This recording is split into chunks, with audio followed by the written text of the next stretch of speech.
అస్మద్గురుభ్యో నమః. ఈరోజో రేపో లేదా 100 సంవత్సరాల తర్వాతను నష్టపోయే ఈ శరీరానికి సౌకర్యాలను కలిగించే ప్రయత్నంలో మనం పూర్తిగా మునిగి ఉంటాం. నిజానికి నేను అనే పదానికి నేను జీవాత్మను అనే కదా అర్థము. నాకు చావు పుట్టుకలు లేవు అయినచో ఉత్తమ కార్యం ఏమిటి? మనము ఈ భౌతిక స్థితిలో నడుచుకొనినప్పుడు ఈ శరీరానికి సంబంధించిన కార్యక్రమాల్లో మునిగిపోతాం కనుక అశాశ్వతమైన వాటి వైపుకే జనులు తమ కార్యకలాపాలను కేంద్రీకరిస్తుంటారు కనుక వారు ఎల్లప్పుడూ కలతలతో నిండి ఉంటారని ప్రహ్లాదుడు చెప్తున్నారు. జీవరాశులన్నీ అనగా మానవులు, పక్షులు, ఇతర ప్రాణులు సర్వం ఎల్లప్పుడూ ఈ ఆందోళనతో నిండి ఉంటాను. అదే భౌతిక ప్రకృతి రోగము. మనం ఆందోళనతో నిండి ఉన్నచో శాంతిని ఎలా సాధించగలము? జనులు గొప్ప అందమైన గృహాలలో నివసిస్తూ ఇంటి ముందు కుక్కలు ఉన్నాయి జాగ్రత్త లేదా దాటరాదు అనే బోర్డు పెడుతుంటారు. దీనిని బట్టి వారు ఎంతటి అందమైన గృహాలలో విలాసవంతంగా నివసిస్తున్నప్పటికీ ఎవరైనా వచ్చి దోచుకుంటారేమోనని ఆందోళనతో నిండి ఉంటారు. పెద్ద పెద్ద కార్యాలయాల్లో కూర్చొని చక్కటి జీతాన్ని ఆర్జిస్తున్నటి వ్యక్తి పదవిని కోల్పోకూడదు అని ఎల్లప్పుడూ ఆలోచిస్తూ ఉంటారు. అమెరికా గొప్ప సంపన్న దేశం. దాని సంరక్షణ కొరకు పెద్ద మొత్తంలో సైన్యాన్ని వినియోగిస్తుంటారు. అనగా ఎవరునూ ఆందోళన నుండి విముక్తులై ఉండరు. అక్కడ చెప్పేది ఇక్కడ మనం ప్రస్తావించుకునేది ఏమనగా ఆందోళనల నుండి విముక్తి పొంది శాంతి పొందాలంటే మనము భగవన్నామ స్మరణ కృష్ణ చైతన్యంలోకి రావడం తప్ప మరి ఒక దారి లేదు. శాంతిని పొందుటకు శ్రీకృష్ణుని ధ్యానించాలి. శ్రీకృష్ణుని ధ్యానించడం ద్వారా శరీరాన్ని నియంత్రించవచ్చు.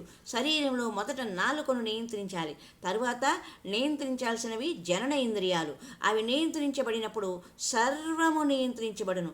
నాలుక హరే కృష్ణ కృష్ణ కృష్ణ హరే హరే, హరే రామ రామ రామ హరే హరే అనే మహామంత్రాన్ని పఠించినప్పుడు మరియు శ్రీకృష్ణుకు సమర్పించిన ఆహారాన్ని ప్రసాదంగా తీసుకునడం ద్వారా మాత్రమే నియంత్రించబడును.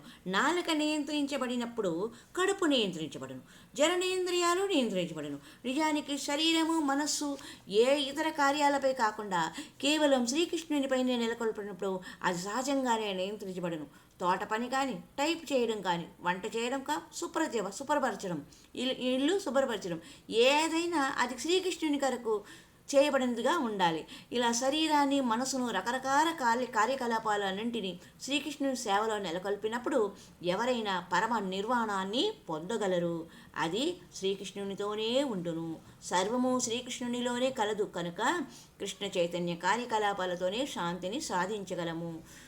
ఈ యోగం యొక్క అంతిమ లక్ష్యంగా స్పష్టంగా వివరించబడినది. యోగము ఏ విధమైన భౌతిక సదుపాయాలను సాధించుటకు ఉద్దేశింపబడలేదు. యోగము భౌతిక జీవితానికి స్వస్తి చెప్పుటకు వీలు కల్పించును. అప్పుడే మనము అవసరమైన భౌతిక సదుపాయాలను సాధించగలము. కానీ ఈ భౌతిక సౌకర్యాలు మన జీవిత సమస్యలను పరిష్కరించలేవు. నేను ప్రపంచమంతా సంచరించాను. నా దృష్టిలో అభివృద్ధి చెందిన దేశాలన్నీ మేలు రకంగా గలవు. వారు శాంతిని సాధించినట్లు కాదు కదా. ఇది వాస్తవమైనచో నిరాశ స్పృహలకు యువత లోనై సందిగ్ధంలో చిక్కుకుంటున్నారు. ఇది మనము ఈ విషయాలన్నింటినీ యోగంలో సమతుల్యతను పాటించే అంశాలుగా గుర్తించి ఆచరించడానికి ప్రయత్నము చేయాలి. హరి ఓం తత్సత్. హరే రామ రామ రామ హరే హరే, హరే కృష్ణ కృష్ణ కృష్ణ హరే హరే.